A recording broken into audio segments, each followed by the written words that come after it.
Bonjour à tous, on se retrouve pour une nouvelle vidéo sur ma chaîne YouTube dans un endroit que vous ne connaissez peut-être pas, probablement pas, mais si vous vous doutez d'où on en est. Nous sommes actuellement, je vais fermer cette porte. Hop, voilà, ça marche.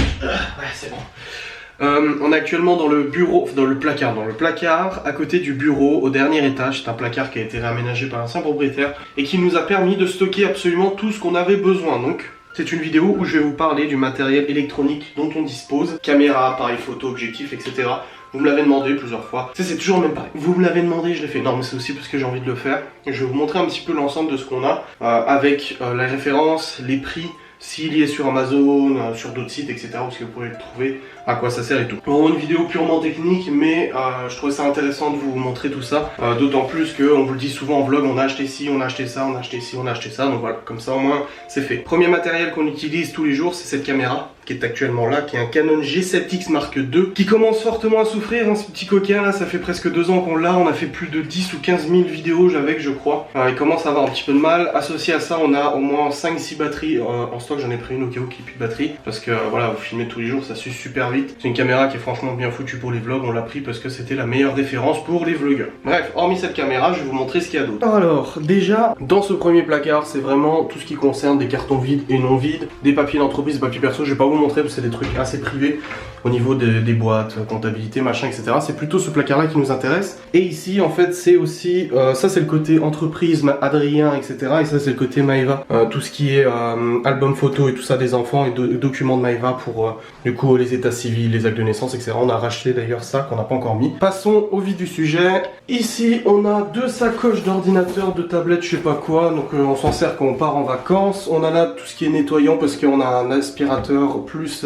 nettoyeur de sol. Là, dans cette petite case, c'est un petit peu un vrac de tout, vous voyez. Un boîtier CPL un peu bas de gamme, mais bon, il marche quand même bien. Un câble HDMI. Le répéteur, ok. Parmi ceux que j'ai installés, je vous en ferai une vidéo, vous inquiétez pas. Ventilateur de PC, enfin voilà, c'est un petit peu un vrac de câbles, parce que voilà, je peux pas mettre indépendamment chaque câble dans des trucs. Ici, on a le micro pro de Maeva quand elle veut chanter. Ghost Us, photo, etc. Ghost Us, pod, matériel, K2, le petit bonnet pour le micro, plein de trépieds, plein de trépieds de la marque OK.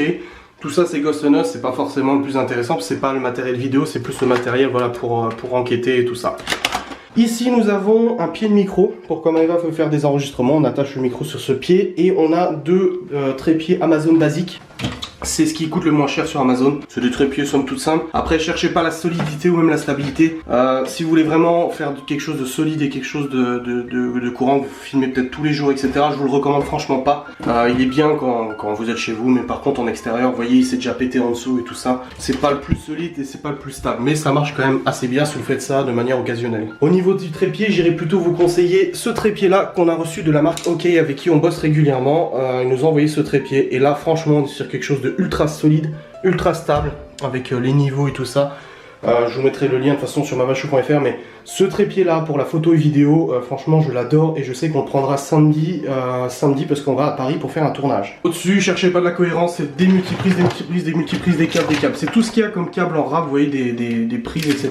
C'est tout mis là, ça c'est pour bloquer les armoires de Chloé. Des adaptateurs suisses français, ça c'est les pieds de la télé qui est en bas, etc.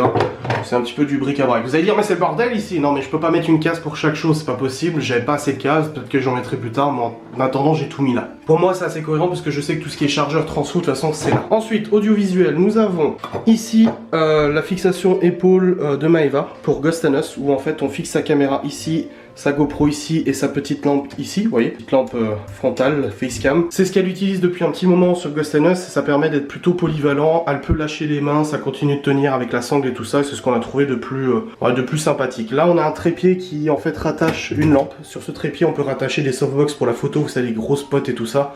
J'ai gardé le trépied même si les lampes on les a plus parce que je veux m'équiper de lampes à LED. Nous avons en dessous mon rig, donc c'est le mien pour Ghost Us Paranormal, j'attache mon réflexe ici, j'ai ma caméra GoPro avec ma facecam, ma lumière de facecam et tout ça.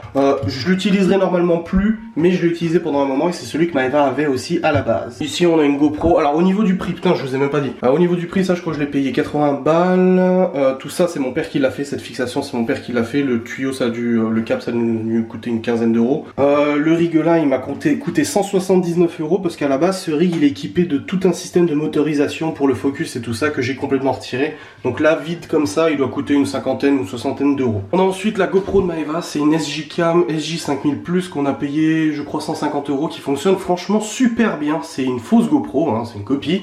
Mais elle fonctionne mais du tonnerre, je sais qu'on n'a jamais eu de problème avec et j'en suis super satisfait. Elle fait juste pas caméra de nuit mais c'est pas un gros problème. Ici j'ai une powerbank qui nous aide en enquête, qui me sert en fait, bon ça c'est un aimant à la con que j'arrive plus à retirer, mais c'est une toute petite powerbank qui me sert à allumer des appareils qui ont besoin de l'USB. On a ici un connecteur qui me permet en fait de connecter les cartes, de brancher des cartes SD, micro SD, etc. sur les ordinateurs quand j'ai pas de port SD sur mon PC. Bah, j'utilise ça, j'en ai plusieurs parce que je les paume à chaque fois, donc c'est vachement utile. Une batterie de Panasonic GH5 que je viens d'acheter. On l'a reçue il y a quelques jours. Ça c'est la fixation qui va avec le trépied de OK. Vous voyez, vous fixez sur la caméra et on le fixe dessus. Ici une petite valise de carte mémoire. Alors attendez, je rouvre. C'est une toute petite valise où vous rangez vos cartes mémoire. Vous voyez, en fait ici j'ai carte mémoire du drone, carte mémoire des GoPro, les cartes mémoire au-dessus. J'en ai plusieurs qui sont en cours d'utilisation donc elles sont pas dedans. Mais voilà, je trouve que c'est pratique, c'est solide. Et ça marche plutôt bien, j'ai payé ça à une vingtaine d'euros je crois sur Amazon. Là on va rentrer sur des appareils un peu plus chers. On a ici un stabilisateur manuel. Donc un stabilisateur c'est quoi? En fait un stabilisateur vidéo ça vous permet d'accrocher votre réflexe caméra ou quoi que ce soit dessus et de pouvoir filmer sans mouvement de balancier si vous voulez. Ce qui se passe c'est que certains boîtiers ne sont pas forcément équipés de stabilisateur optique, donc une stabilisation au niveau comme le G7X que j'ai là au niveau de la caméra, ni de stabilisateur mécanique, donc on utilise un stabilisateur comme ça. Vous voyez, j'y mets la caméra et si j'ai besoin de faire des plans de descente, des plans comme ça, en fait je peux tout à fait filmer sans trop balancer. Bon là ça balance parce qu'il n'est pas du tout lesté et qu'il n'y a pas d'appareil dessus, mais c'est un stabilisateur manuel, je crois qu'on a payé 150 euros et qui fonctionne plutôt bien. Ensuite nous avons une toute petite caméra caca, une caméra de merde, qu'on a acheté d'occasion sur le Bon Coin, une cinquantaine d'euros je crois, qui nous permet en fait d'avoir une caméra d'appoint dans les enquêtes paranormales. Si un jour on veut filmer le pod, qu'on n'a plus de caméra dispo, on utilise celle-là et elle nous permet du coup de filmer en infrarouge et avec une LED aussi. On a ici le Canon XA10 qui est une caméra professionnelle, semi-professionnelle avec un micro perche de très bonne qualité, une lampe à LED pour les enquêtes et voilà. Donc c'est la même caméra que Gus DX utilise dans ses enquêtes paranormales et c'est bien pour ça que j'ai acheté celle-là parce que j'adorais sa qualité un peu cinématographique. Elle nous a coûté 1500 euros le tout avec micro lampe plus la batterie longue capacité qui est ici. Tout en sachant qu'on a 5 autres batteries qu'on a en plus qui nous permettent du coup d'être tranquille au niveau des tournages. Hormis cette caméra à 1500 euros, on filmait avant les enquêtes, enfin moi je l'ai filmé avec un Nikon D5005 qui est un réflexe de Nikon. Je suis pas Canon, je suis pas Nikon ou quoi que ce soit, mais j'avais eu une super promo sur ce boîtier qui fait photo et vidéo. Non stabilisé par contre, et c'est bien pour ça qu'on utilisait cet appareil là pour stabiliser les plans qu'on faisait en vacances. C'est un boîtier qui nous a coûté 799 euros à l'achat, qui nous a servi pour faire toutes les facecam pendant un moment avec un objectif 35 mm dessus. Alors on a un 35 mm, un 50 mm et un 18-55. 18-55 c'est un objectif de base, le 50 mm c'est un objectif pour faire la photo de profil plutôt. Et là le 35 mm c'est un objectif un peu cinématographique, c'est avec celui-là qu'on fait les photos Loving Shop et qu'on a fait un petit peu les plans en vacances l'année dernière en Crète avec Maeva. Les vidéos, les belles vidéos, en fait je la suis etc. Stabilisé avec ça et un autre appareil que je vais vous montrer. Cet appareil là du coup qui est un appareil photo avec un focus automatique sur cet objectif, on s'en sert vraiment pour le Loving Shop et tout ce qui est photo d'extérieur et tout, même si je préfère le GH5 que je vais vous montrer après. Ici on a le chargeur du GH5, mais rien d'exceptionnel. On a ensuite le Panasonic GH5. Alors c'est notre dernière acquisition.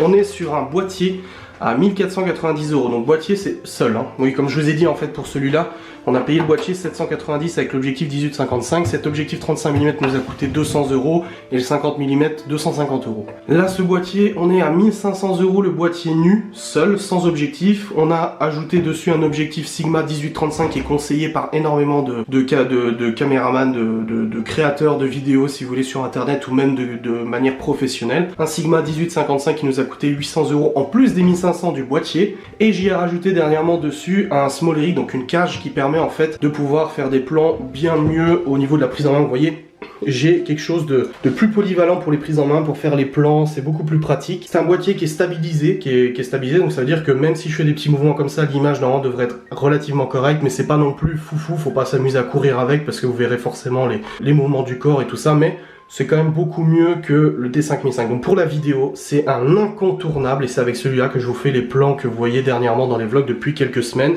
Les poignées, c'est des poignées en bois small rig, donc vous voyez bien qu'il y a une poignée gauche et une poignée droite. Alors à la base, je devais commander une poignée droite et juste un support gauche, mais on a commandé deux poignées. Pourquoi? Parce que même si c'est pas naturel que ça soit la poignée inversée, j'ai beaucoup plus de facilité à le prendre des deux mains. Vous voyez, pour filmer, donc ces poignées là, les deux nous ont compté 250 € les deux poignées, plus la cage qui nous a coûté 100 €, plus ça qui nous a coûté 80 €. Donc en gros là on a 80, 100 €, 200, 250, le boîtier 1500 plus l'objectif 800. Donc c'est vraiment, c'est le matériel qui nous coûte le plus cher actuellement, mais c'est avec celui-là qu'on fait tous les plans, les jolis plans, les plans en vacances, les photos, je filme aussi Ghost and Us avec cet appareil. Maintenant c'est comme ça que j'arrive à avoir des jolis plans cinématographiques, et aussi si on nous demande de faire des clips de vidéo comme c'est arrivé dernièrement, vous savez pas parce qu'on ne parle pas de tous nos projets, mais des tournages de clips vidéo pour des entreprises et tout ça, on le tourne avec le GH5. Ici j'ai une sacoche pour transporter le GH5 que je vais prendre à Paris d'ailleurs, cette sacoche. Et ensuite ici on a le drone, hop, qu'on s'est servi plusieurs fois en vacances en Crète l'année dernière.